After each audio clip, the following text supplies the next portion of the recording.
The following is a special presentation on TNN, the Nashville Network.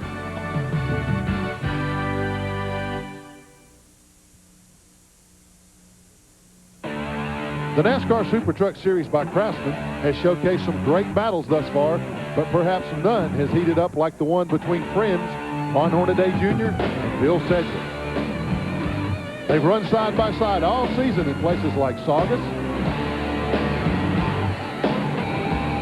battled for victory at Bakersfield,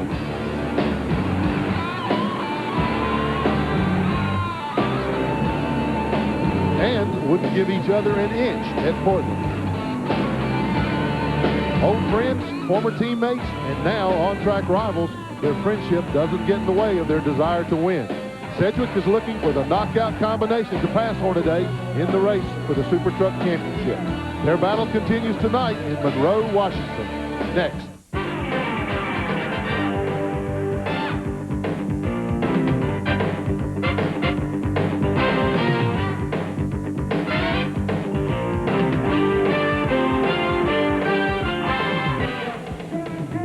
Good evening and welcome to the beautiful Pacific Northwest, where it has been a beautiful, bright, sunny day, great weather for tonight's race. We're live at the Evergreen State Fairgrounds in Monroe, Washington, about 45 minutes north of Seattle, for tonight's running of race number 6 in the NASCAR SuperTruck Series by Craftsman, the Jerr-Dan Nelson Truck 150. Now, this beautiful 5/8 of a mile facility lends itself to great racing action, long straightaways, big, wide, sweeping turns. I'm Glenn Jarrett. Joining me in the booth tonight is Winston Cup crew chief Barry Dodson. Barry, this racetrack looks like it can put on a terrific show. I think we're going to see a great show. It's big and wide. There's not a lot of rubber laid down yet. You're going to see plenty of good racing. The weather is beautiful, Glenn, but these super trucks, man, they're something else. We got Chevrolets, we got Fords, we even got a Dodge.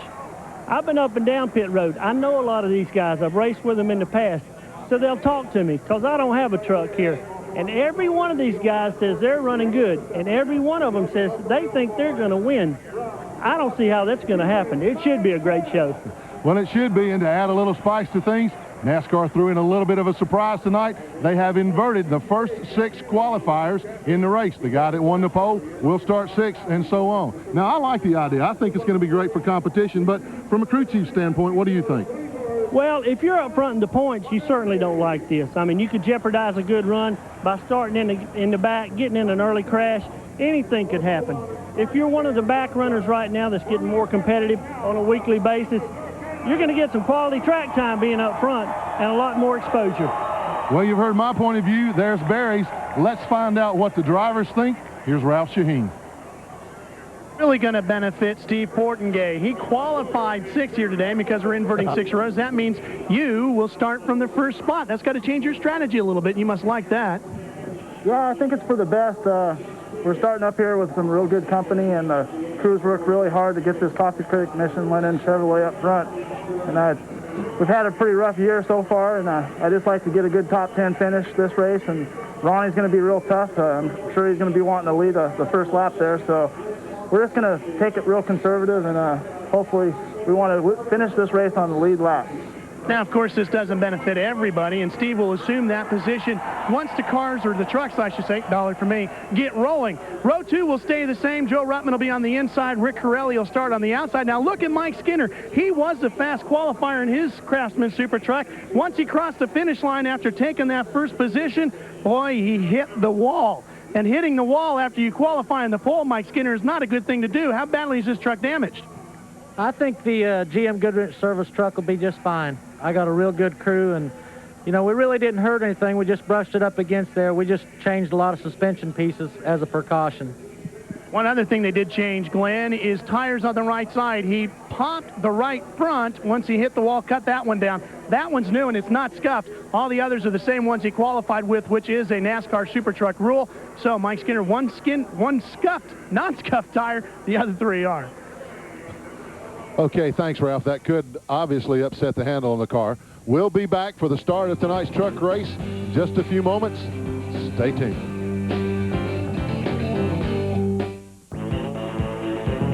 Today's exclusive coverage of the Jerr-Dan Nelson Truck 150 on TNN is brought to you by Chevy Trucks, the most dependable, longest-lasting trucks on the road. And by Citgo, the sign of quality.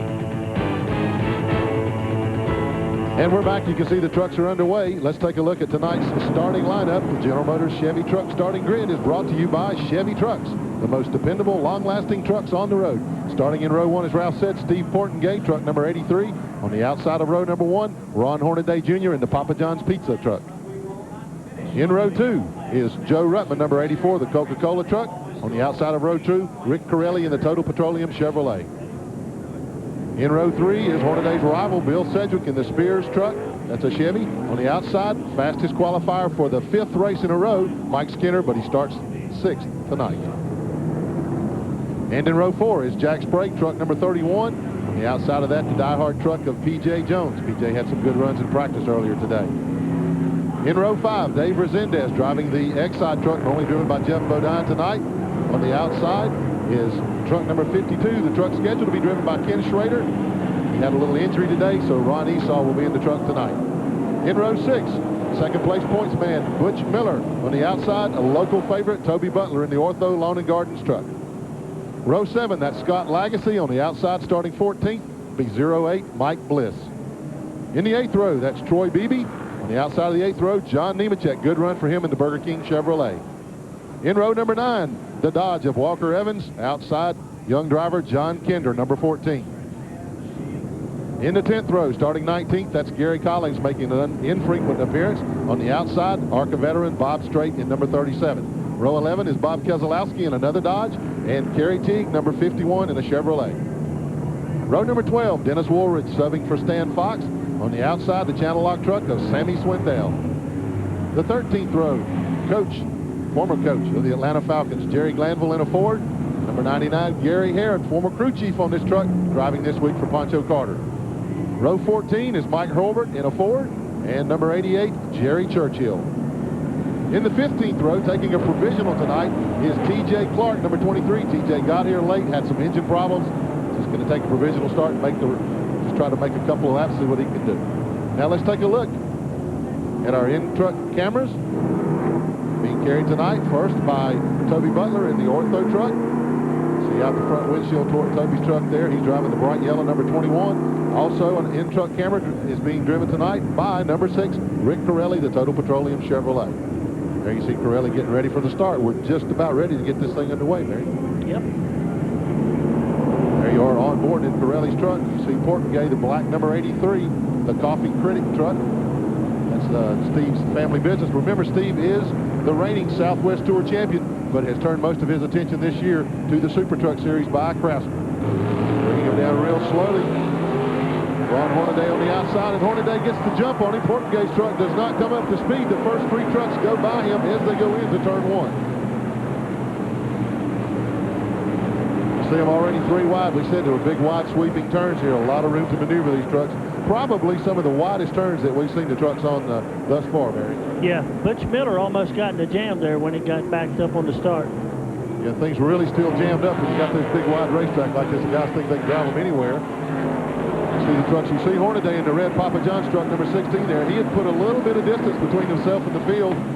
Running second is Joe Ruttman, number 84 in the Coca-Cola truck. Third is Mike Skinner already. Skinner started 6th, wasted no time in getting up to 3rd position in the GM Goodwrench truck. Hornaday looked awful good in practice, Glenn. All 3 of these trucks did. In fact, it surprised me a little bit. I didn't think Skinner was quite quick enough to get that 5th straight fastest time, but he did it.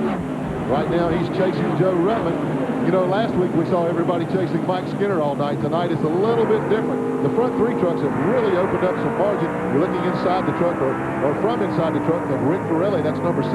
He has just gone around Portengay to take over 4th position. And you see the number 1 multicolored truck there. That's P.J. Jones. He's also trying to take the position for Portengay. Yeah, look at Ron Esau with not much time at all in that truck. He's right there with him. You know, Ken Schrader is on hand with us. We'll talk with him a little bit later, and he'll tell us why he's not driving the truck tonight. You see the number 52 there. And looking out the back of the truck there, you see a little bit of distance being put by Rick Corelli. Let's go back up front now. We see a challenge for the lead. Ruttman is wasting no time in the red and white number 84 Coca-Cola truck, trying to take that lead from Ron Hornaday Jr.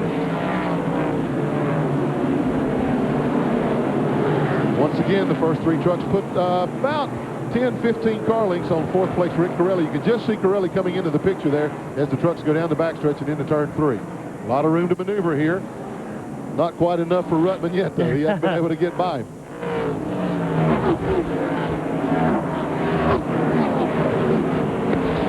And did I say car? I guess I owe $1. Well, that's... Yep. And I said it right before we went to break, too, folks. I owe $2. I know Mike Joy's loving this. You see the trucks going down the backstretch again. Hornaday in the bright red and white, number 16, followed right on his bumper is Joe Ruttman. And Ruttman makes a bid for the lead. Hornaday gets a little loose coming off the corner, but he's able to hold Ruttman off. Mike Skinner in the black number 3 Goodrich truck just sitting there biding his time, waiting for one of those guys to make a mistake. He's too tight. Hornaday's too tight in the middle. You can see the truck wash up. Yeah, absolutely. And you know, you made a statement earlier on. You thought that the track might get a little tighter as things go on. Yeah, Will, there's not much rubber down, and as it gets dark or starts to get dark, the bottom groove's going to be really tight. I think they're going to be able to move up top on newer asphalt and get a good grip and be able to turn also. Well, I'm sure Ron Hornaday wants to see that because his truck's already moving up to the top or the middle groove anyway. You're right, it is tight. He simply cannot turn the truck, keep it down low like Ruttman can. That gives Ruttman kind of opens the door on it. Let's go down for a report from the pits from Ralph Shaheen. Glenn, Joe Ruttman's crew has been working very, very hard and dialing in the chassis of that machine. He told me today they picked up a tenth of a second, but it's still not enough, they don't think, to really go after Mike Skinner. But right now, it seems to be helping him out quite a bit. Well, you see Ruttman has dropped back a little bit there. A couple of truck lengths between himself and leader Hornaday, and he's got a couple of truck lengths on Mike Skinner. So they're really just kind of riding right now, feeling each other out, seeing what's happened. But in the meantime, look coming up on the rear bumper of Mike Skinner. You can just see him coming into the picture there. There you see Ruttman in second. There's Skinner. Look coming into the picture. That's Rick Corelli. Corelli was bound and determined to get things working this week. He's moving in on that front pack. He has run them down from about 15 car lengths back there. Yeah, he's keeping that truck low now because he's getting on the brakes earlier. He's keeping it on the bottom, but he's losing his momentum coming off. You can look for when Ruttman gets by for Skinner to go right with him. And I said car lengths. I'm just having a field day tonight. I know Mike Joy is loving this because I laughed at him all last week. But anyway, again, looking from inside Corelli's truck as he pulls up onto the back bumper of Mike Skinner going into turn 3. Good, exciting action going on here. We're going to take this time to take a commercial break. We'll be right back with more action from Monroe, Washington, right after this.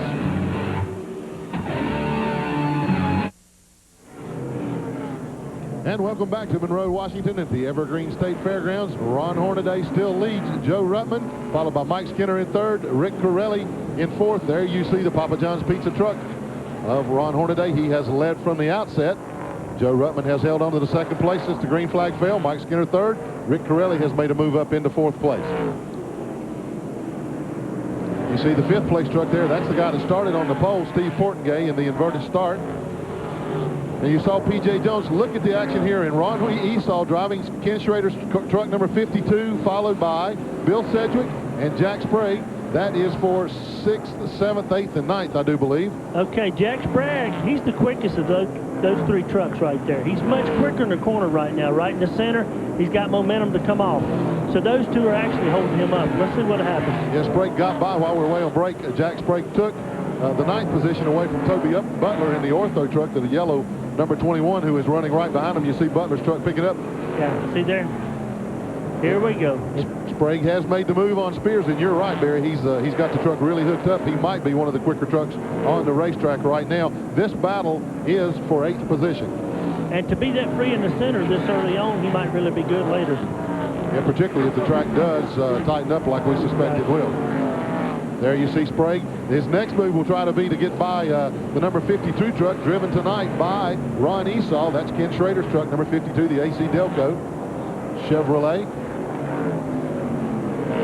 Real tight action in that pack right there. That's the truck's 6th through about 12th position. They're all running nose to tail. And you see Sprague trying to make that move on Esau right there. He's got a nose up under him. Ooh, they touched just a little coming off the corner there, Barry.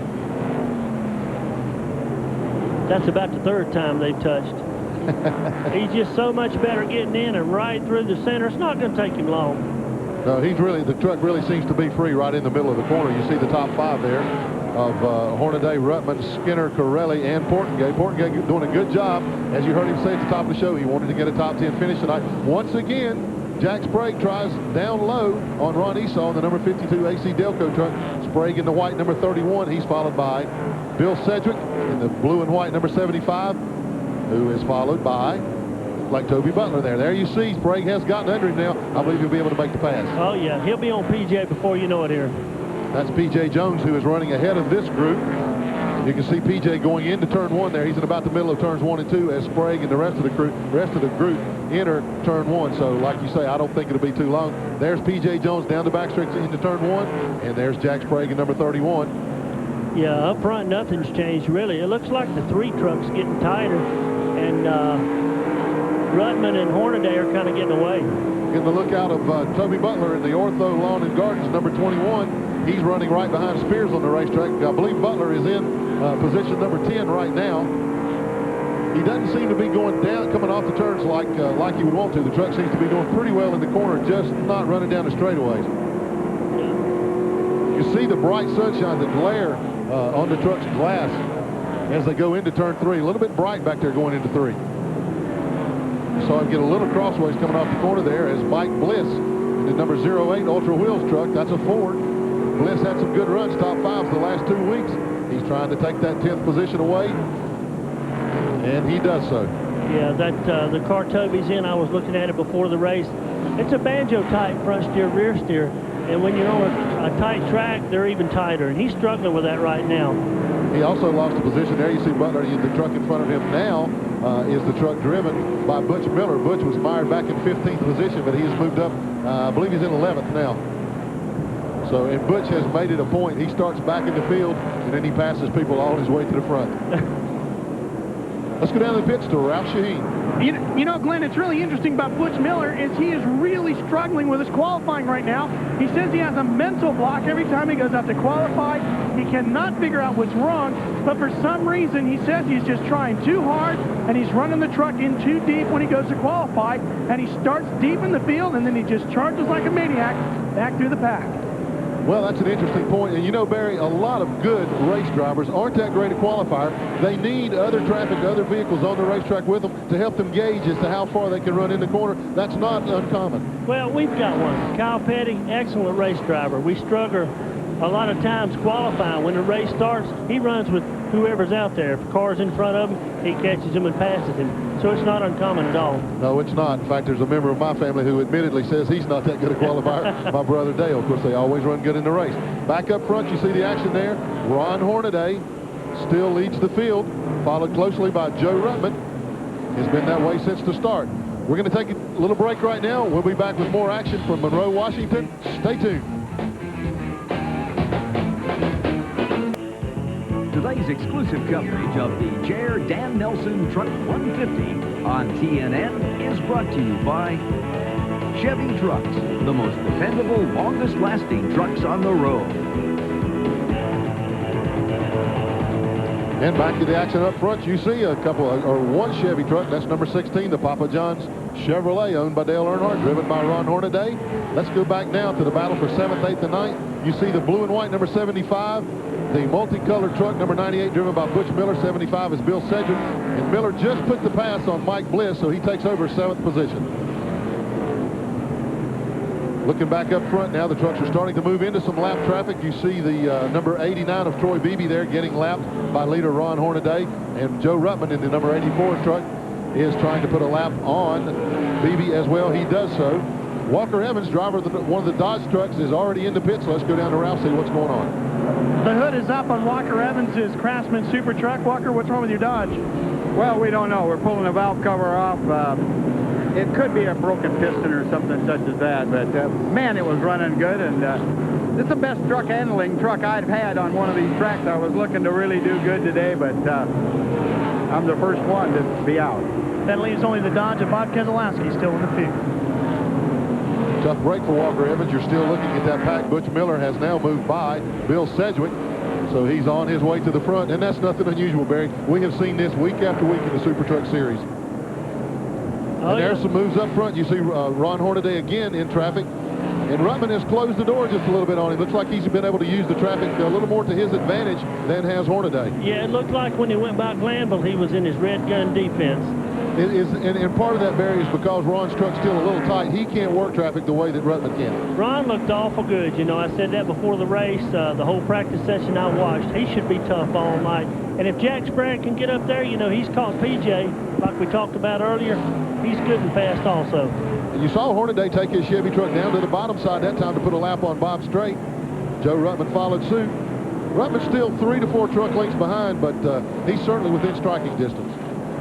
Joe's a smart driver. He's going to sit there and watch what everybody's got.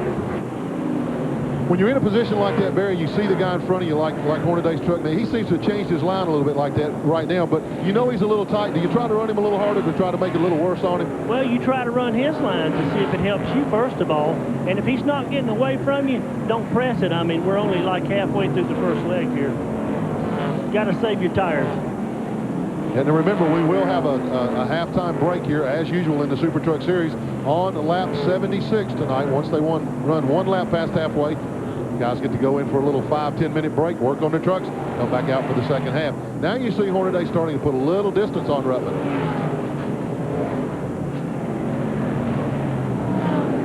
Going down the straight, once coming off the corner, though, Ruttman's able to close that distance back up. He's definitely getting off the corners better than Hornaday is right now.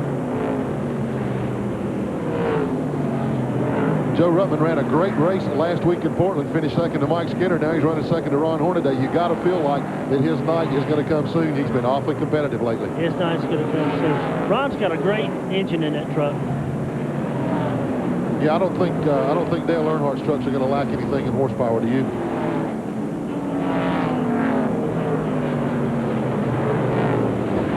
There you see Hornaday accelerating off the corner there. Ruttman caught behind traffic just a little bit there. Had a little bit of trouble getting by John Kinder in the blue and red truck number 14. There's Mike Skinner. Now remember, Mike is running third, but he is way behind that first twosome there of Hornaday and Ruttman. Can't get it cut, Glenn. He's almost stopping the truck going in. Is still going up and diming in the corner. They'll have to make a major air pressure change or maybe a shock or something halfway. Well, you know, it also, you know, he damaged the truck getting into the wall at the end of his qualifying run, and they didn't get any more practice. They had to put a mismatched tire on the right front of the thing. You know, he could be experiencing some problems due to that crash. Yeah, that black 3 always comes back. Got a good, strong engine, and I think right now he's using that to hang on to third place, although he is definitely losing ground to Ruttman and Hornaday. Skinner was the dominant truck last week, but that's not the case this week. He's moving up on a little bit of traffic there to come into view just in a moment. I think that's where he has the most trouble. There you see Toby Butler getting passed on the inside by the number 7 truck, and he's motioning. Oh, we got caution. He's waving to the guys behind him. There is caution flag out. Must be something on the racetrack. I haven't seen anything, any truck spun or off the course or anything like that yet, Barry. No. Haven't gotten word yet from NASCAR. And while we're waiting to get word for this first caution tonight, we'll take this chance to take a little break, do a couple commercials. We'll be right back to sort things out. Stay tuned. Don't go away.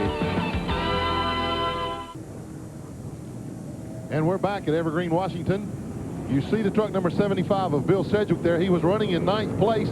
He had to come into the pits. The caution was for some debris on the backstretch. It looked like an exhaust pipe, possibly. Sedgwick must have run over it, cut the brake lines. He was out of brakes. He came in, lost a couple of laps in the pits.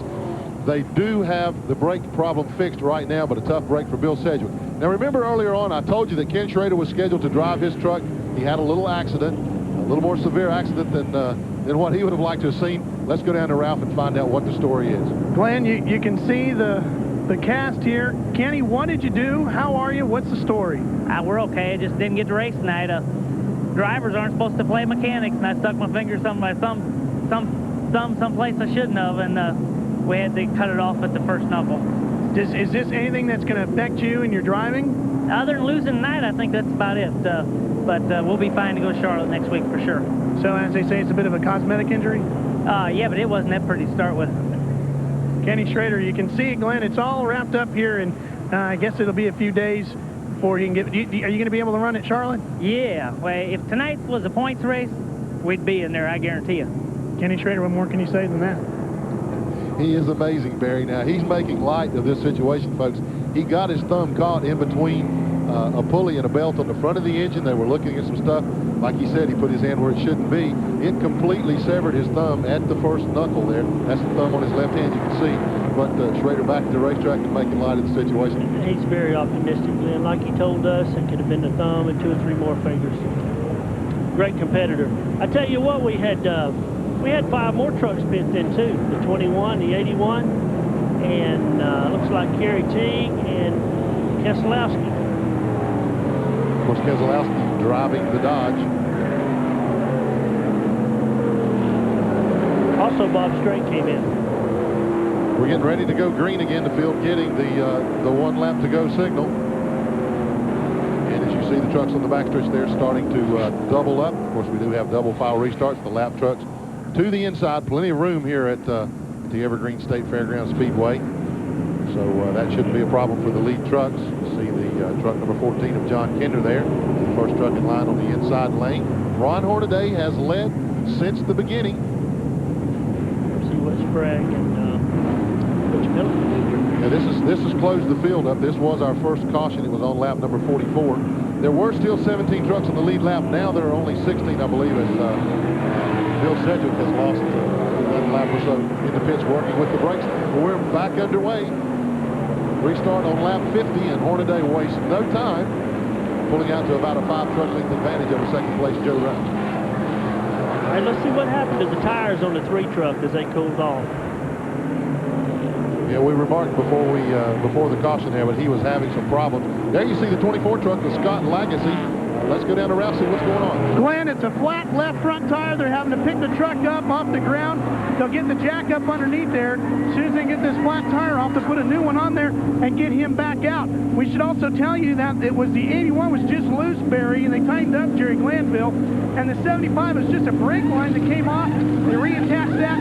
He's back up to speed as well on the 75. See a little damage to the left front of Scott Lagacy's number 24 DuPont truck there. I have a suspicion that he may have made contact with somebody, and that's what cut the left front tire. And again, you're taking a look at Ron Hornaday, followed by Joe Ruttman, and they're already starting to pull away from the number 3 Goodwrench truck of Mike Skinner. You see the field moving down into down the backstretch into turn 3. Good double file racing here, as I said, plenty of room. There's Toby Butler in the Ortho Lawn and Garden Care truck. This is Toby's home track, and he's not having the kind of night that he wants to. You're looking out the back glass of it right now. As you can see, was the 1987 Winston Northwest Tour champion. Had a great run last week in Portland, wound up 4th, ran in the top 3, 4, 5 all night. Now let's look back in the field a little bit. There's Rick Corelli, number 6, P.J. Jones, number 1, and Butch Miller still moving steadily through the field. You see P.J. move down under Corelli, trying to take that position from him.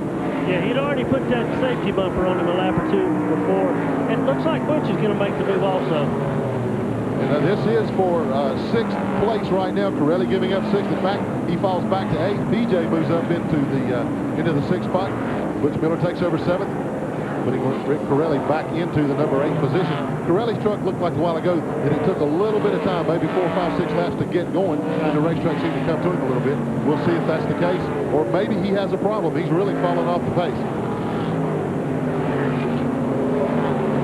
There's the number 74 red and white truck. That's Gary Collins. I believe this is Gary's 2nd, maybe 3rd start of the year. He's ahead of Dave Resendez in number 7, and Bill Sedgwick in the 75 truck, but he is a lap down.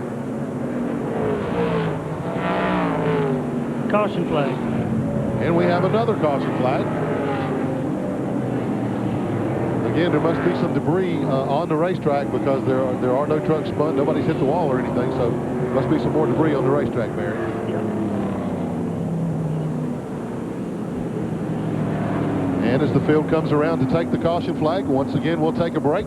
We'll be back for more exciting racing action for the SuperTruck Series by Craftsman right after this message.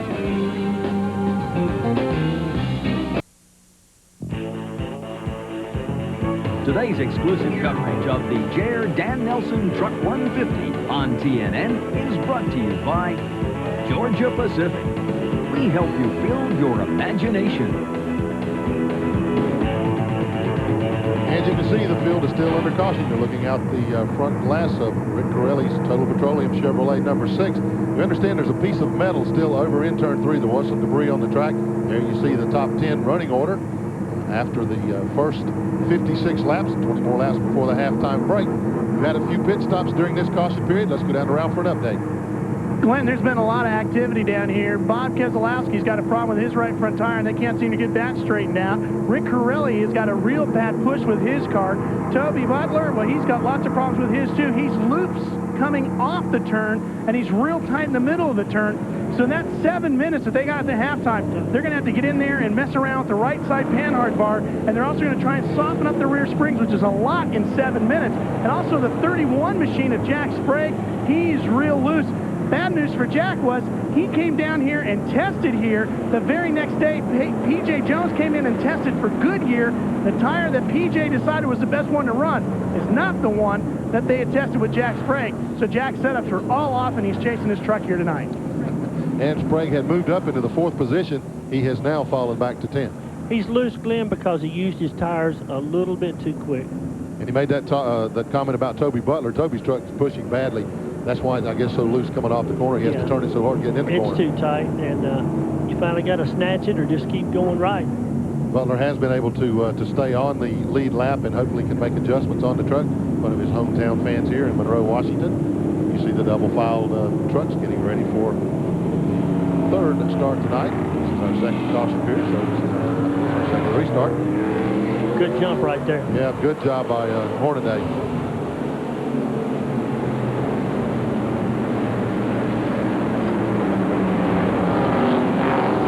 See the entire field move safely down into turns 1 and 2. We see a truck off the pace as they get through the traffic. That's John Nemechek in the Burger King number 87 having a problem there. Meanwhile, back up front, see some action there. Mike Skinner getting through traffic in the black number 3 Goodrich truck. Hornaday in the number 16 Papa John's Pizza, followed by Joe Ruttman in the number 84 Coca-Cola truck. And Skinner, you see Bill Sedgwick has moved on the inside of Skinner down there. Of course, we made note of Skinner's problem. Sedgwick's got fresh tires on after getting his brakes fixed. You see Mike Bliss following Rick Corelli in the corner there, but Mike's got a problem. What is it, Ralph? Well, for Mike Bliss, he has no front brakes, Glenn. They're not sure if it's a caliper or a brake line. They've got 2 calipers laying out here. At halftime, they'll be changing these or changing brake lines.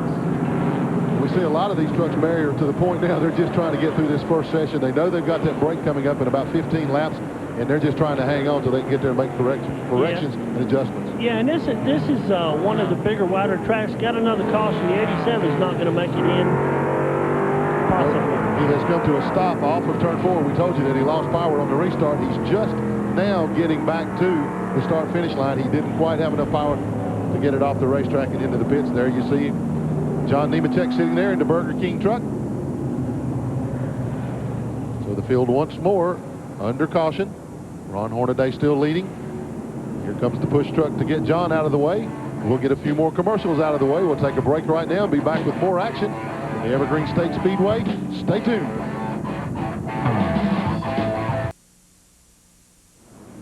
And the field has just taken the green flag for the restart. Tonight's SuperTruck Series race. You see Ron Hornaday still leading.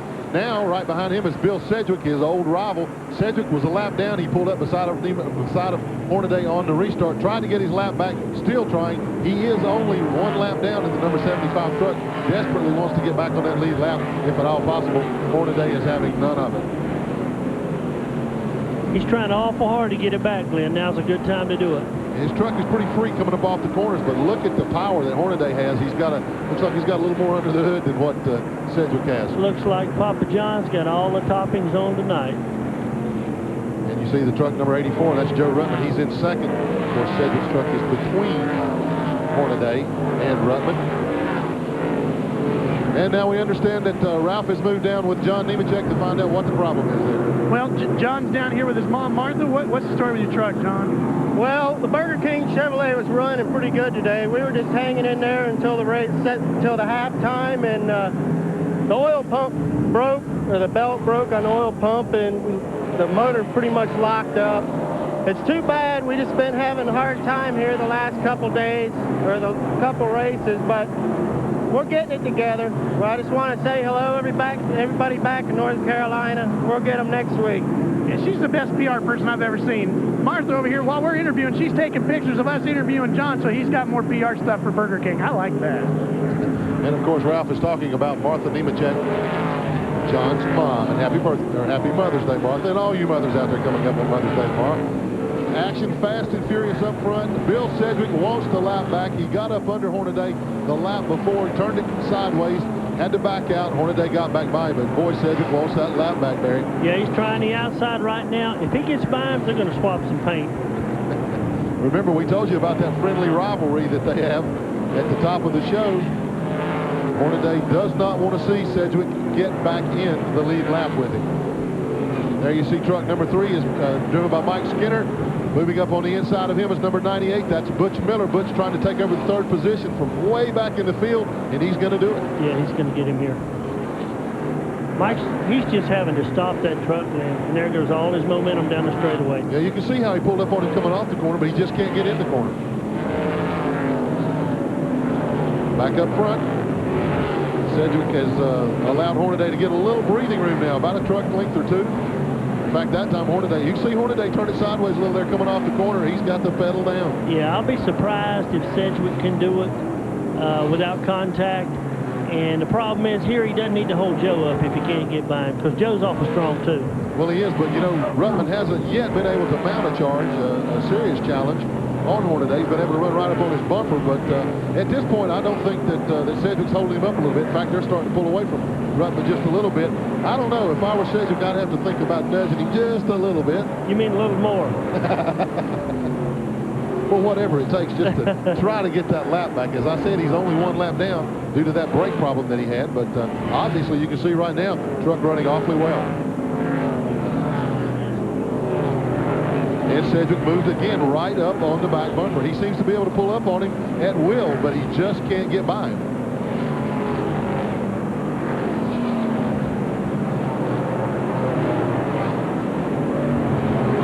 Only a few more laps to go now until the halfway break, and Sedgwick really putting the heat on him now.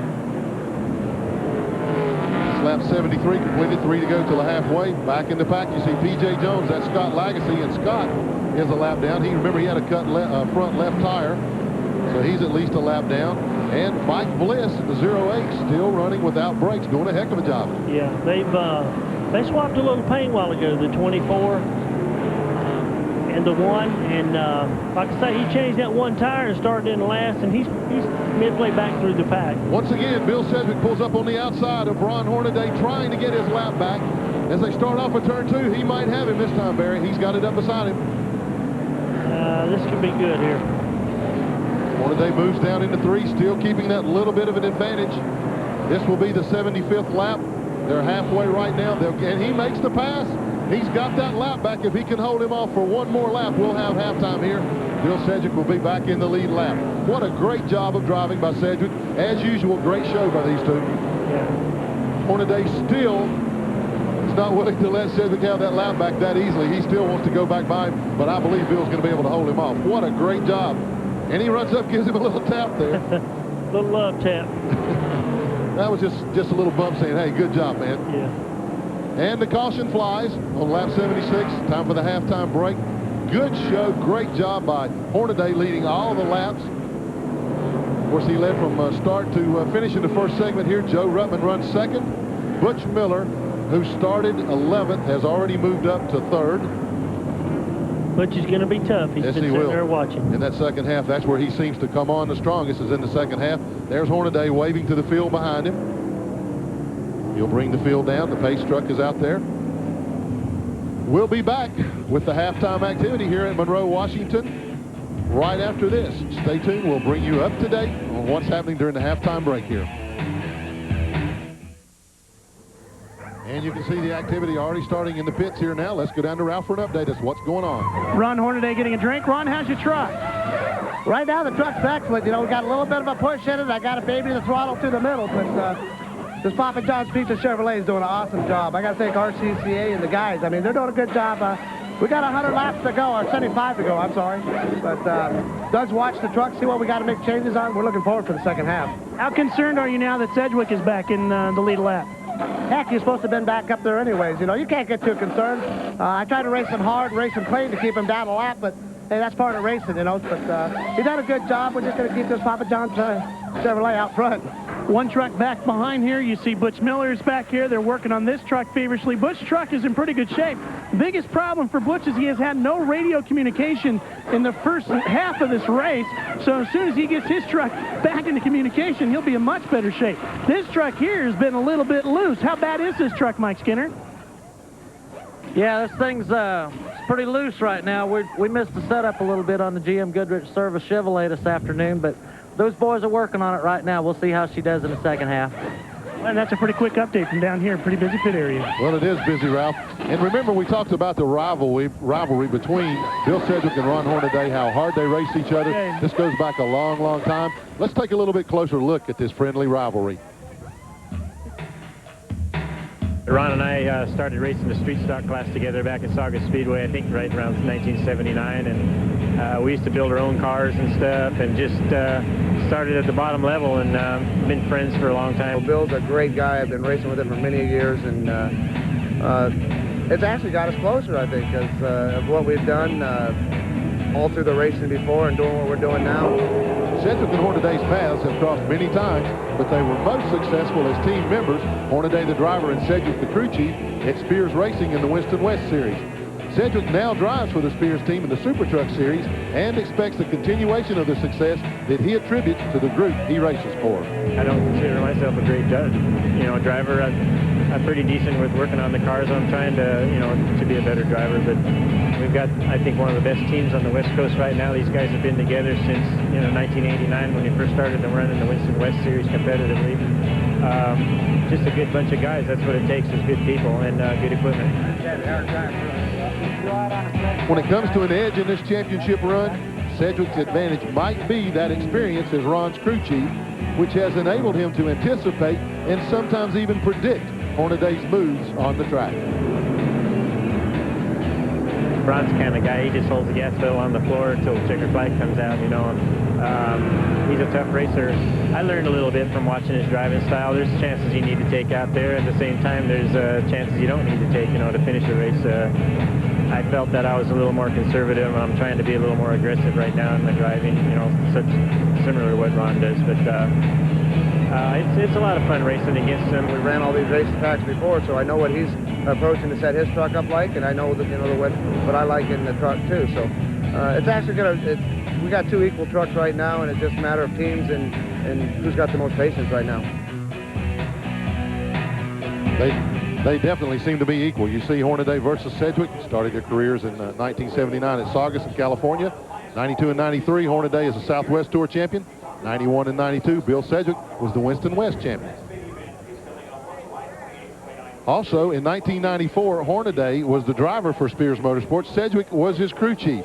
In 1995 in the SuperTruck Series, Hornaday has 786 points to Sedgwick's 750, only a 36-point differential. Ralph Shaheen is with Bill Sedgwick. Well, we're down here trying not to get hit as everybody rolls back out. Bill, you did a tremendous job of driving without the brake lines out there, and then you got your lap back. How you doing now? I'll tell you what, this Spears Manufacturing Sunoco Chevy pickup is something else. These guys did a heck of a job. We had something stupid happen. We had a brake leader come loose. We lost all the brake fluid. Man, I tell you, something stupid. But I'll tell you what, this truck's running. This Chevy pickup, we're looking forward to a good run here on the second half. Dan Press and the crew has got the truck back together and ready to go, and the rest of the competitors are rolling out onto the grid. As will Bill Sedgwick. Now, Sedgwick gives a lot of credit to his crew. I have to give a lot of credit to Bill Sedgwick. He is a terrific driver. We'll be back for the start of the second half of tonight's SuperTruck race. Action should be great. Don't go away.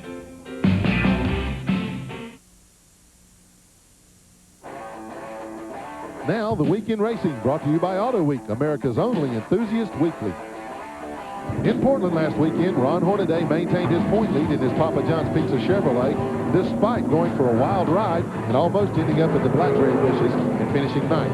Mike Skinner would go on to take the win, while Joe Ruttman finished second, and Butch Miller continued his climb in the points, finishing third, but more importantly, moving up to second in the points. On the Winston Cup scene, Dale Earnhardt's last lap pass of Bart Martin earned him his first career victory on a road course and gave him a 9-point edge over Martin in his quest for his 8th Winston Cup championship. Call 1-800-445-3800 now for a 52-week subscription to Auto Week at only $19.95, the lowest price ever. Every week, Auto Week is first with all the inside news of racing, personalities, driving impressions, everything. Call now for Auto Week. That's 1-800-445-3800. This offer ends Monday. And now let's go back to the pits with Ralph Shaheen. Well, we got one more driver down here. Jack, is everything set up with your truck now that you had a chance to adjust the suspension?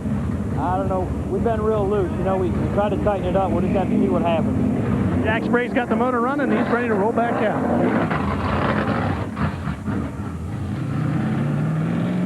And C. Spray pulls away there out of the pits, one of the last trucks to go back out. You see the rest of the field waiting for the restart, second half here. For more information about Featherlight Trailers, call 1-800-800-1230. Featherlight, the official trailer of NASCAR.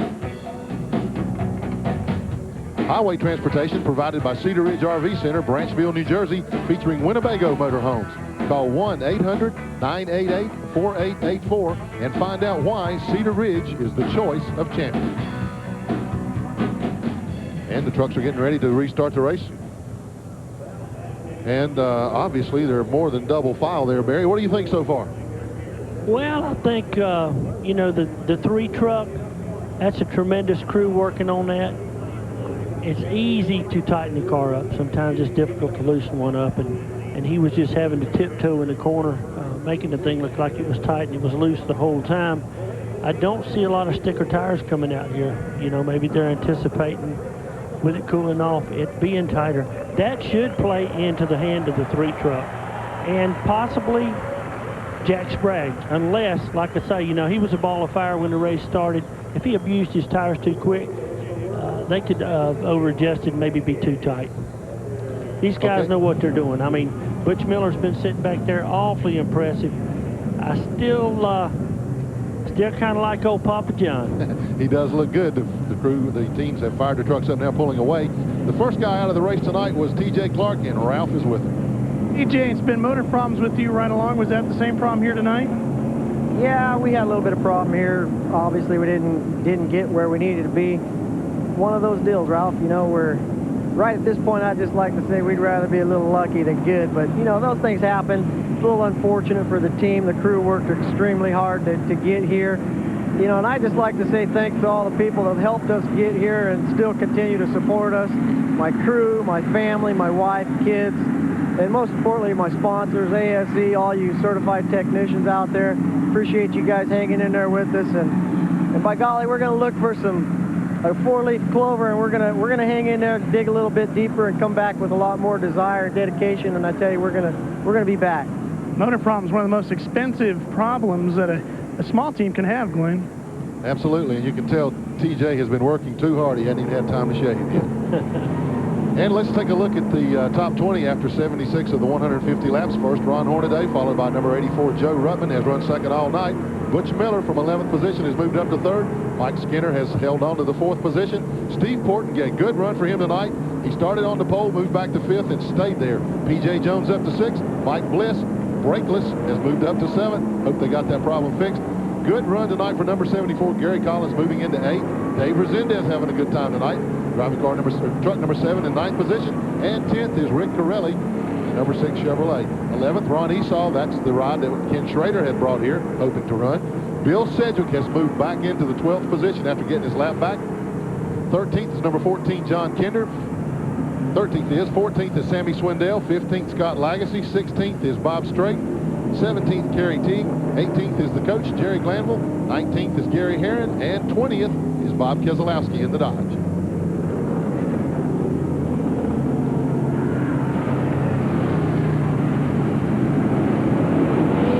And you see the trucks working the wheels back and forth. Now, Barry, a lot of people have wondered for a long, long time, what are they doing when they do that? They're cleaning off the hot rubber that's still laying on the racetrack that the cold tires are picking up. Even more so, Glenn, they're trying to get some air pressure in these tires so the trucks will go on a restart.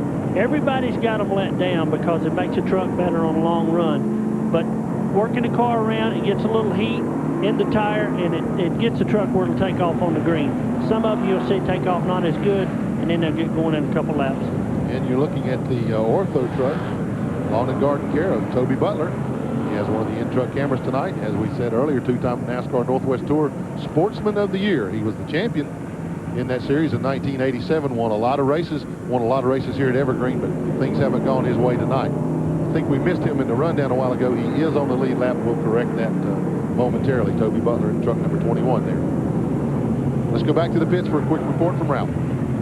Glenn, this is on the Mike Bliss truck. You might remember he was having problems with his brakes. He had no front brakes. It wasn't the brake line. It wasn't the brake calipers. They just got too hot and were bubbling up and boiling over on him. That took away the brakes for him. So they brought him in, bled the brakes, put new fluid in there, and they said this is the second time that this has happened to him. It happened to him at Bakersfield as well at Mesa Marina, a track similar to this one. And they're all talking now, Barry, about putting brake recirculators on there. Hopefully that might cool them down. That's something you use in Winston Cup racing as well, is it not? That's right. See, you have a track here with no banking, and Bliss is used to a light race car. See, that's something he's going to have to learn, and he'll get better at it. But this racetrack right here is hard on brakes, because you got a lot of room in the corner, and you can get in there wide, and they're going to try to do it. Well, the field is doubling up now as they go down the backstretch. The light is off atop the caution truck. We're ready for a restart. We'll move slowly down into turn 3. Once again, John Kinder, the first truck, one lap down on the inside of leader Ron Hornaday there. Even though Hornaday's truck had a little bit of push in it, he certainly was able to keep the field behind him, Barry. As we get ready for the restart, let's see if he can maintain that. Yeah, he gets such a good restart. We saw Sammy Swindell in the blue and white and red, number 38 there, trying to get by Kinder. Swindell also a lap down. Yeah, he did it there. That's your channel lock truck. A lot of action early in the going here. Yeah, the 3 looks better right now. And of course, he looked pretty good early on a while ago, but it got so loose it didn't take it long before he really started fading back. Meanwhile, up front, Hornaday in number 16 and Ruttman in the number 84 are pulling away from the field. They've already put about a 10 to 12 truck length lead over John Kinder, and he's a lap truck. There you see Skinner trying to get by Swindell. Swindell is a lap truck. He is one lap down. There Skinner gets a bite. Gets by it, where Swindell moved up the racetrack, give him lots of room. Keep an eye on Skinner to see if that crew was able to make the proper adjustments.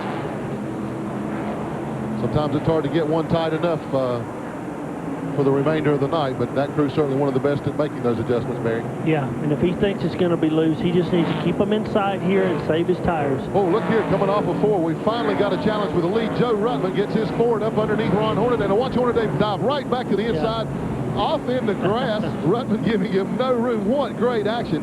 Tried to pull the Dale Earnhardt move on and almost pulled it off there. Great truck racing right there.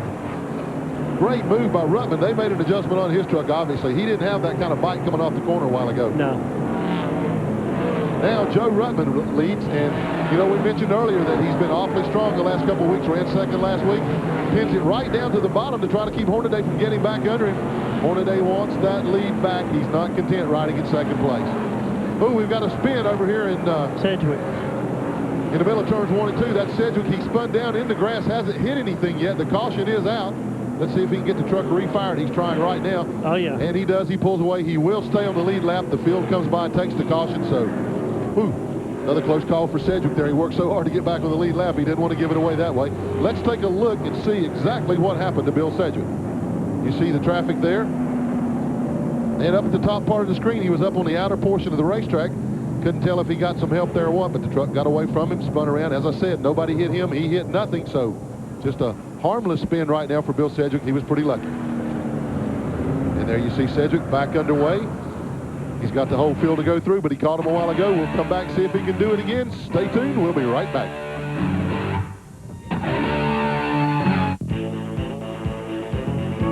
Today's exclusive coverage of the Jerr-Dan Nelson Truck 150 on TNN is brought to you by F-Boys Automotive Super Center.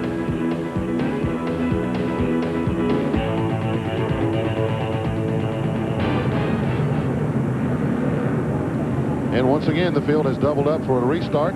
There's the top 10. Only difference this time, new leader Joe Ruttman wrested the lead away from Ron Hornaday. He looked pretty strong, Barry.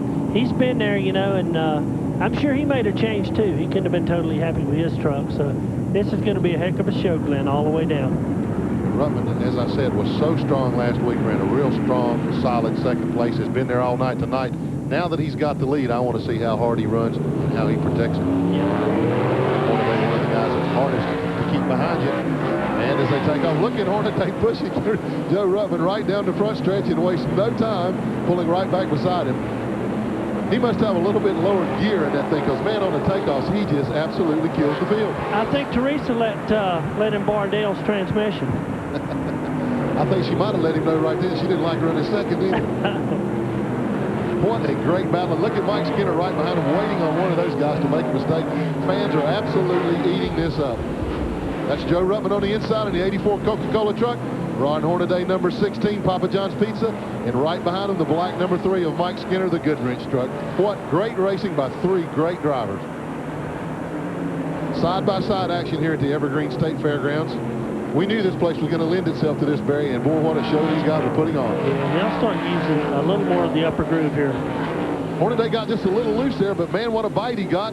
Ruttman has to back out as Hornaday beat him to the corner that time, and now Skinner pulls up on the outside, bluffs a move on Ruttman there. Whatever they did to Skinner's truck, looks like that was the right move too, Barry. Yeah, and that was a little bit higher line, see?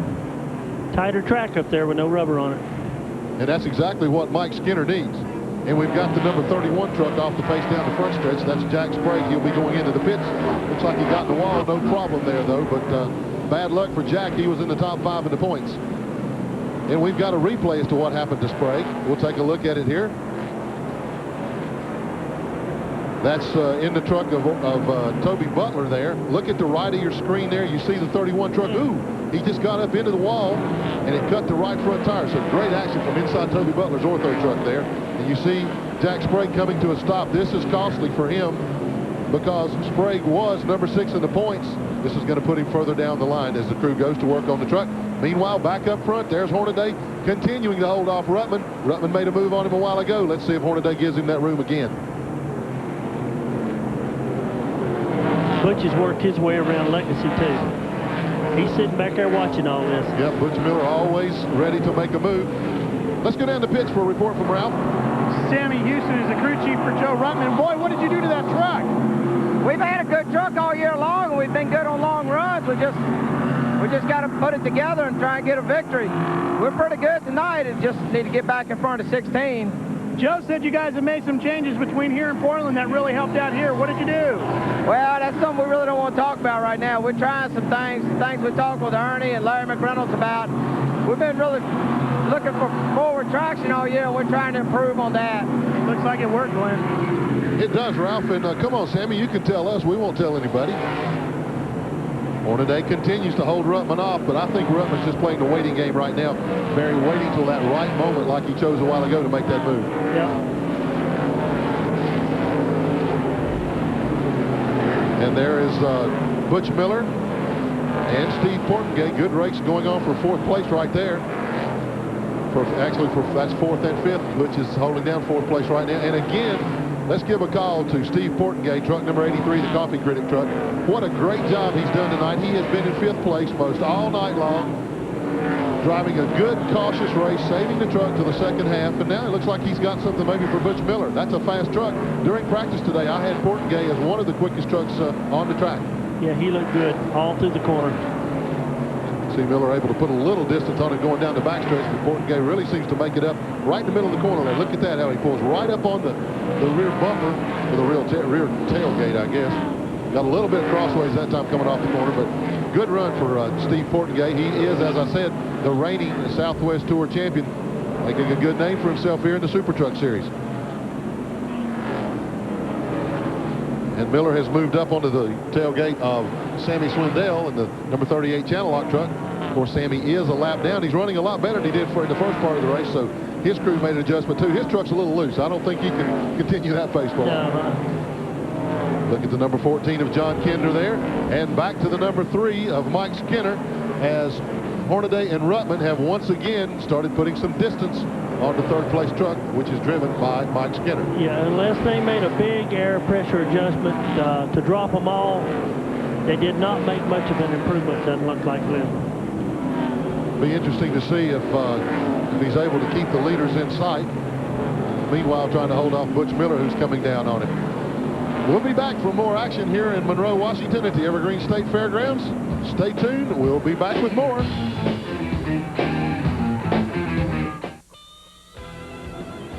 Coming up on TNN next Saturday, May 20th, tune in for TNN's live coverage of the Winston Select from Charlotte Motor Speedway, beginning at 7:30 Eastern, exclusively on TNN Motorsports. I can't wait for that one. That's always one of my favorite shows of the year. I just feel lucky that I get to work that one. And look at this lady. She's a little concerned about things going on. Oh, okay, no wonder. That's Ron Hornaday's wife. She shouldn't be worried the way that truck's running. He only lost the lead for just a couple of laps.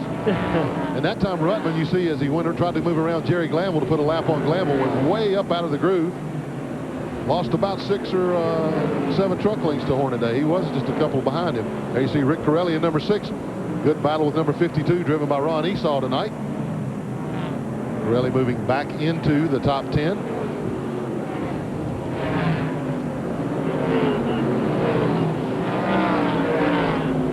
We wondered if Corelli's crew had made an adjustment. It looks like they must have. The truck running much better than it did at the end of the first segment last time. Of course, Corelli is one of our in-truck cameras.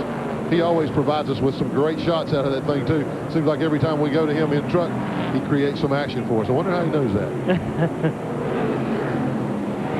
And there's Jack Sprague back out on the track in number 31. You can see a little damage to the right side where he got in the wall there. Right behind him is Butch Miller. Butch, of course, still running fourth, trying to draw a bead on number 3, Mike Skinner. Skinner's still about a half a straightaway ahead of Miller, running third. So there's Butch Miller. He's in 4th place. That's the Ray Bestos truck. Ford Credit, red carpet lease. He's got a lot of sponsors. Yeah, he does. Maybe the Ray Bestos brakes are paying off because a lot of trucks are having brake trouble. And he looks awful good. Once he gets by this 99, I think he's going to mow down to 3. He's definitely closing ground right now. Good run up off the corner. You see Sprague coming up behind him. Let's go to Ralph. Glenn, Butch Miller has got his radio working this half of the race, so when he is ready to mount a charge towards the front, he should be in pretty good shape for that. Toby Butler, we talked about all the problems he had at the first half of this race. They were able to get everything done with the Panhard bar and the springs in that intermission in 7 minutes. Pretty good work by the crew there. Butler's truck is really coming around, as well as Rick Corelli's truck. Now, you might remember, was real tight. They were able to loosen that up a little bit, not as much as they needed, but it's not as bad as it was before. And Jerry Churchill, the 88 truck, is out due to motor problems. Tough break for Churchill, and once again, you're looking out the front windshield of Rick Corelli. Things have stabilized a little bit here. We'll take a break. Be back with more exciting Super Truck by Craftsman Series action from Monroe, Washington.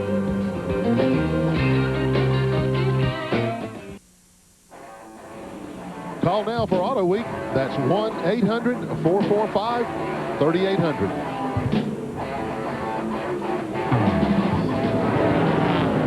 And meanwhile, back up front, you see the red number 16 and the red and white number 84. Ron Hornaday in 16, Joe Ruttman in 84.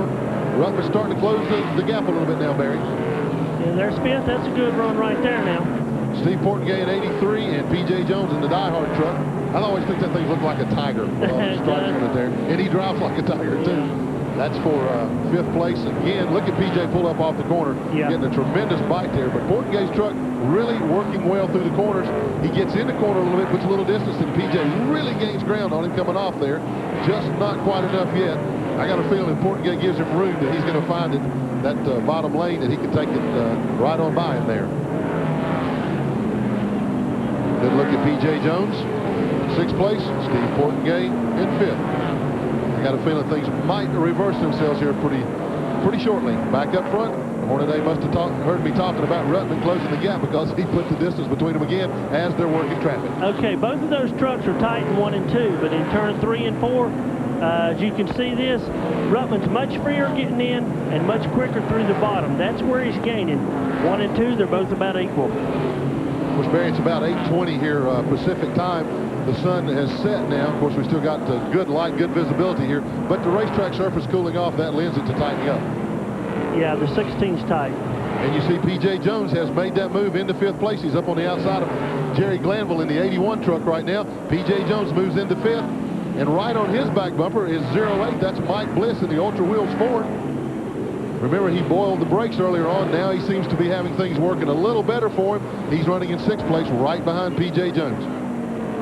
So that has moved Portengate back to 7th. First time tonight that Steve has been out of the top 5. See the trucks come off of 4 there. PJ takes it down into the first turn. And back up front, Ron Hornaday has just put a lap on Toby Butler, so the changes they made obviously did not work that well for Toby Butler. He has gone a lap down. A lot of traffic now that Hornaday's going to have to negotiate. He's opened up a pretty sizable lead over Ruttman right now, about the longest we've seen tonight. It'll be interesting to see if he can maintain it while he works through this traffic. Yeah, he worked the second group of traffic better than Joe did, and that's what got Joe behind. But Joe is good in 3 and 4 now. If he can get a few laps open like that, he'll run him back down. Saw a little dust as Ron Hornaday drove it just down to the edge of the racetrack, just barely got the left front tire off the pavement there.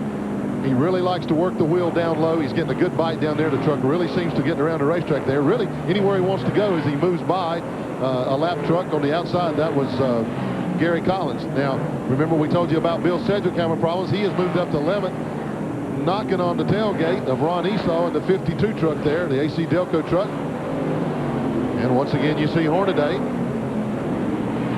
He just put a lap on both those trucks, so once again, Bill Sedgwick finds himself a lap down. Ron Hornaday running away, got things the way he wants it right now. We're going to take a break. We'll be back with more action here in just a moment. Don't go away.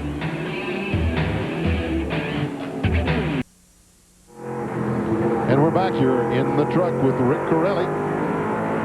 Super Truck Series by Craftsman. Corelli running in the top 10. There is a look at Ron Hornaday moving up to try to put a lap on Rick Corelli. You know, Barry, Hornaday has really used this traffic to his advantage. That's how he's gotten away from Joe. He's done a much better job in the traffic.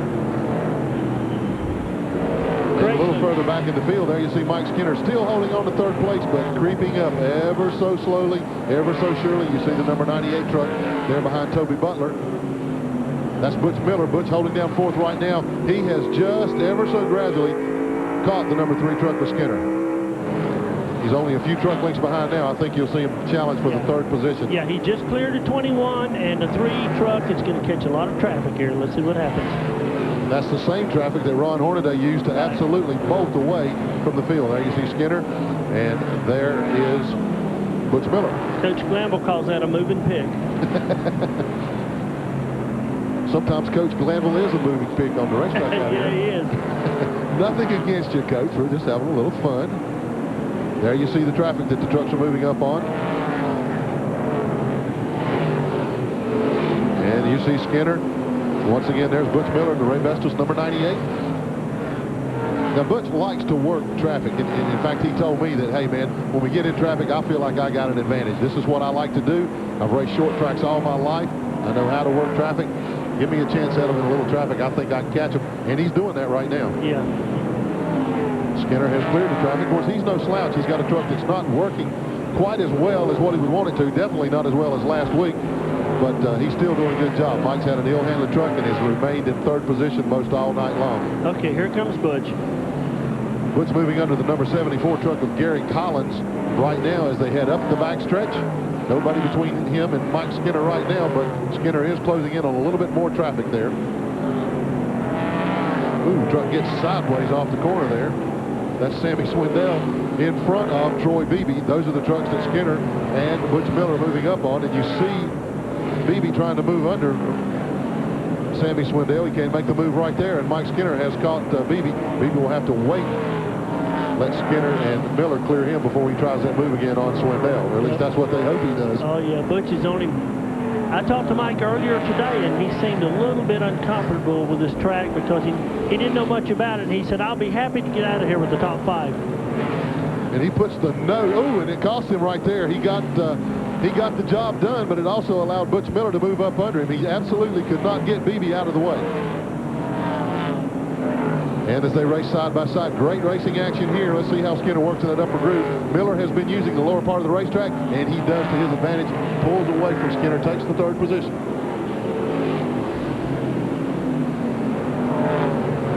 Let's go down and check with Ralph in the pits. Well, Gary Showalter's Butch Miller's crew chief, this has got to be awfully frustrating for you. If you could get Butch to qualify a little bit better, he's certainly one of the fastest trucks out there. Well, we're working on it real hard. We're hoping we get a yellow with about 10 to go, then we can give him a run. You think the truck is good enough to give him a run? Oh, yeah, I think it's pretty good. We just need to get to him. Barry, what would you do with your driver? I mean, in a situation like this, he is extremely fast, and you got to believe you could run with him if he could qualify up front with him. They're beating and banging right now. They just swapped 2 side panels. It's just something you have to keep working on. This is new for these guys, like it is with the Western Cup team, and it takes time. And they'll find it. Butch is too good a driver, and that's too good a team. And once again, Mike Skinner used that traffic to his advantage, Barry, and took the 3rd position away. As you said, they swapped a little sheet metal, or a little paint there. No sheet metal yet. We hope we don't see that. But Butch Miller right on the back deck, waiting for Mike Skinner to make one little slip, take advantage, take that 3rd position back. So even though Skinner's truck not handling the best he wants it, boy, he's got some fight left in him. That's going to be a war. If those trucks were step sides right there, they could have switched rides. And Sammy Swindell moves up and gives both Skinner and Miller room as they come down the front stretch. You see Skinner put a little distance there, but Miller moves right back up in the middle of the corner. That's where he's strong. That's the battle right now. And they're going to catch some slow traffic here in about a half a lap. Yeah, the traffic is what tightened this battle up to begin with there, and the traffic that they're running up on is Ron Esau in number 52 and Steve Portgay in number 83. Portgay definitely falling off the pace now. Was running in the top 5. He's now going a lap down to these guys. Has been lapped long ago by leader Ron Hornaday.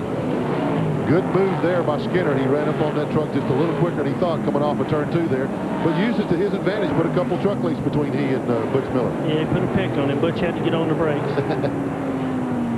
I guess that's why they call them pickups. Yeah. Sorry, Mike, I didn't mean to say that. That was for Mike Joey's benefit.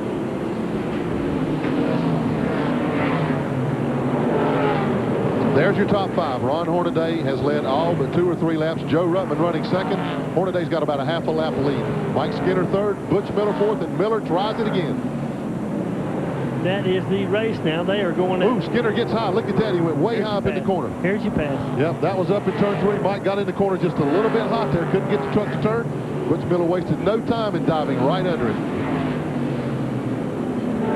You see right now there are only 7 trucks left on the lead lap. Ron Hornaday is running away from the field. We're watching this battle here, and Butch Miller starting to pull away from Skinner. I wonder if Skinner had a problem there.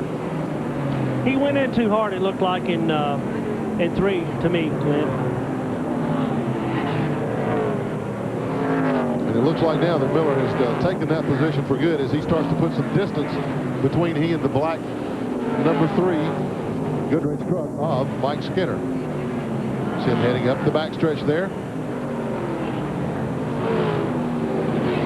Moving down into turn 3. The distance seems to have stabilized a little bit there, but Skinner's really going to have to put something on to take that position back from Miller now. He's got a good 10-12 truck length lead on him.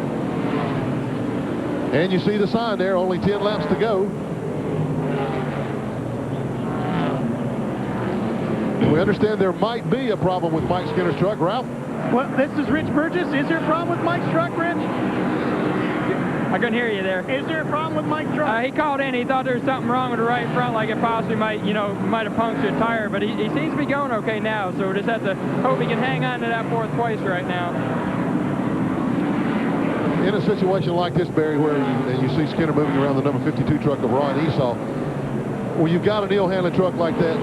All you want to do now, you're seeing it 10, 9, 8 laps to go. You just want that thing to get over with. Yeah, you want to hit every crack in the pavement the same. You want to know where the guy is behind you, not in front of you. And the good thing for Skinner is, although he has fallen back to 4th, The fifth-place truck is way, way behind him. That's P.J. Jones, or excuse me, now it's Mike Bliss in fifth, and he is almost a full straightaway behind. So if he could just ride it out here, he's got a good fourth-place finish. Yeah, and I'll tell you what, that's been a good run for Mike Bliss and the Ultra Wheels truck. That team's getting stronger and stronger every week, it looks like. If he does hang on to the fifth position, this will be his third consecutive top 5 finish for Mike Bliss. That's saying a lot for this guy who normally has driven open-wheel cars. Not that much of a veteran in these full-body cars, but man, he has taken to SuperTruck racing. He's got a good owner. Jimmy Smith's a good guy. I've known him for years. They brought Cliff Champion out from the East Coast, and he can get things organized and get them on the right foot. There you see Mike Bliss in the purple and white truck number 08, followed closely by P.J. Jones. You saw his best finish so far was a second at Tucson. Right now, he is running 6th. Mike.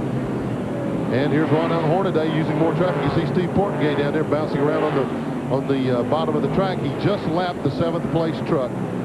So now there are 6 trucks on the lead lap. Steve Portengay in the 83 truck obviously having a problem. Ron Hornaday having no problems whatsoever.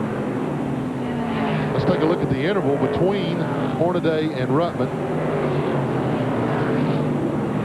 Waiting, and there it is. Yeah.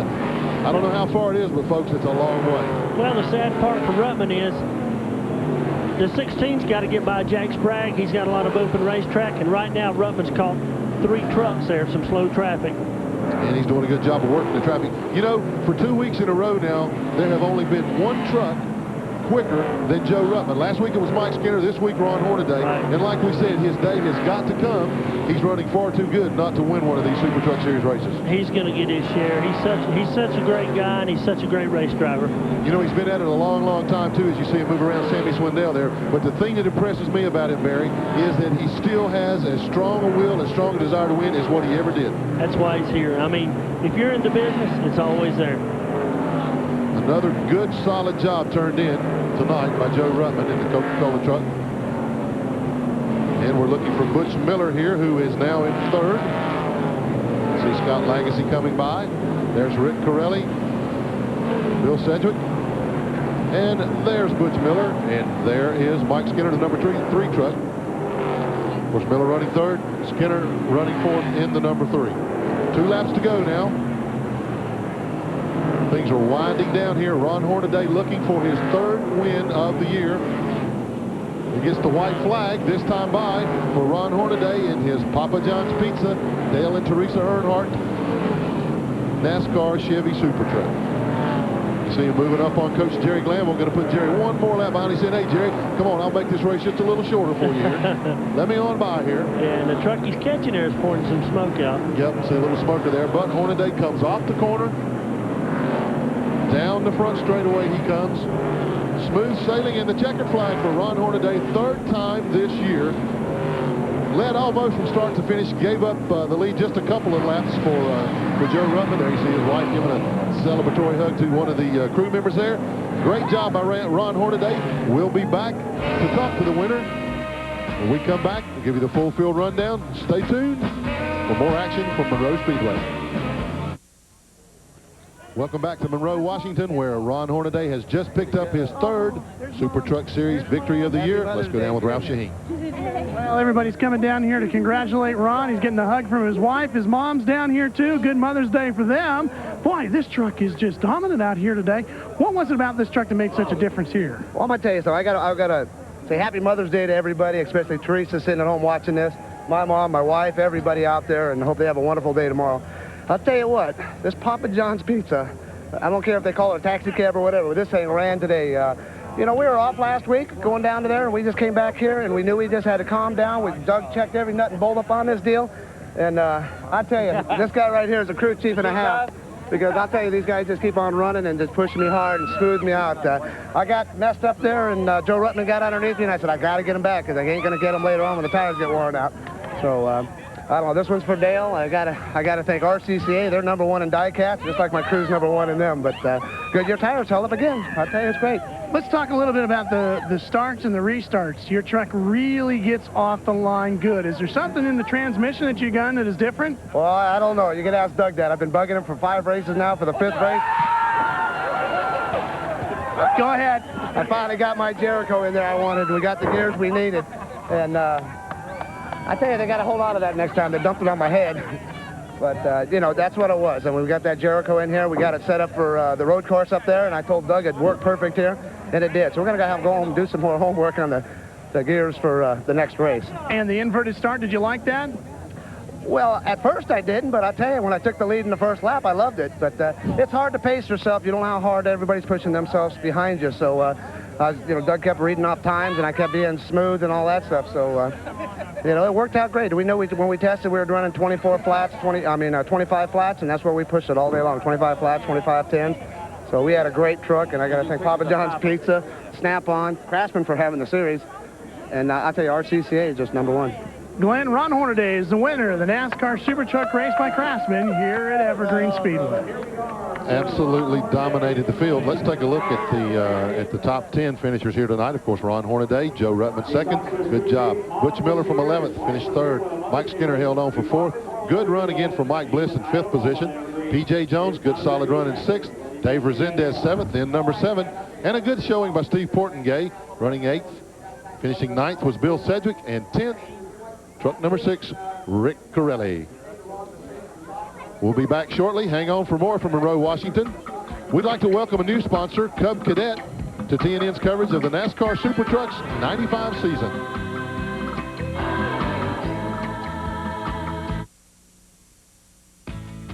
Lighting for tonight's race is being provided by Musco Mobile Lighting. And what a great job they do. Still looks like daylight out here. Let's go back down now. Ralph is with Joe Ruttman.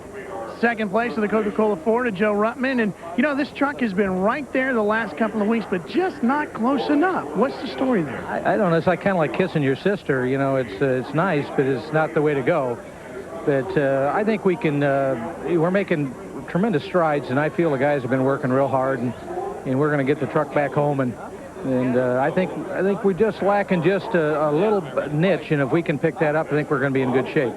You had told me before the race that you had picked up a couple of tenths, and Sammy Houston has told us that you guys have dialed in a little bit better on your suspension.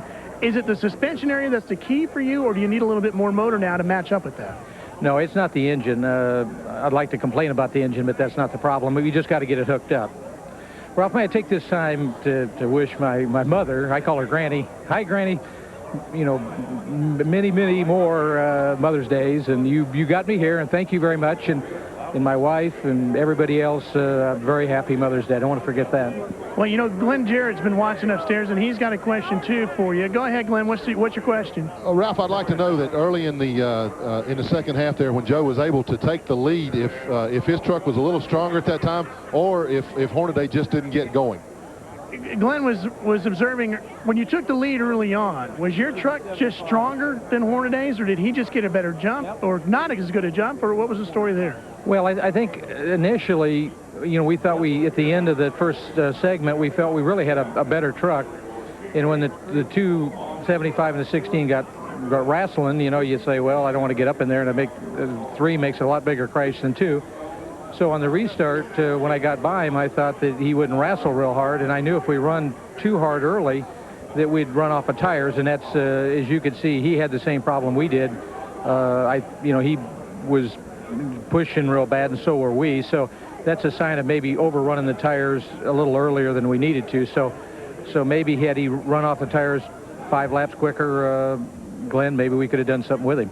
There you go, Glenn. Okay, thanks, Ralph. Barry, for the second week in a row, as I said, Joe Ruttman, the bridesmaid, but he's got to get one sooner or later. He's going to get his share. You know, we were in Sears Point last week and was able to catch the race, and he was there. And you can't continue to run that strong and keep being denied. No, absolutely not. And here's another guy been running awfully strong for the last few weeks. Ralph Shaheen is with Butch Miller. Butch and Donna Miller down here with us. You know, this truck has been so good the last couple of weeks. This qualifying thing, is it starting to get under your skin a little bit? Because it's got to be making a difference. Yes, it really is, because we got to fight from the back every week, you know, but it's only one person's fault, and that's mine. You know, so I just got to go to qualifying school, and if there's a qualifying school out there somewhere, I need help. Can you explain it a little bit for the folks at home? Because none of us are going to get a chance to qualify that often for a SuperTruck race. What is going through your mind when you go to do it?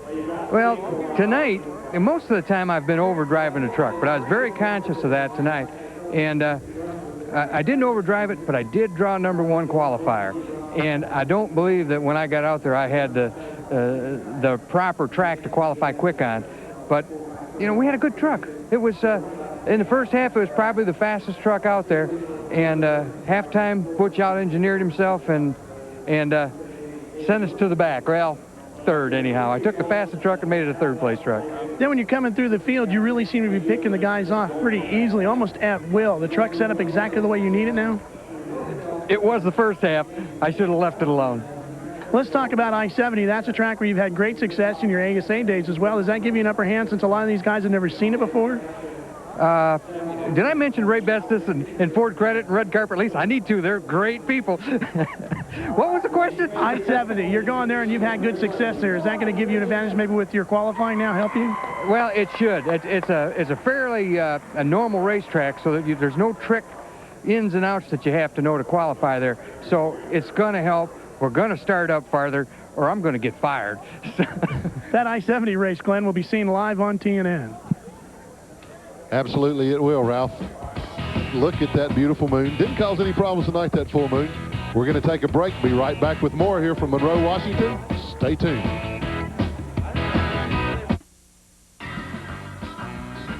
Coming up next, the Statler Brothers featuring Ray Stevens right here on TNN.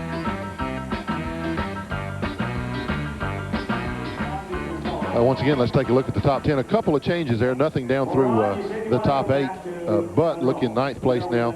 Scoring update tells us that Ron Esau finished 9th in Ken Schrader's truck, and Gary Collins, good run for Gary, number 74, he finishes 10th.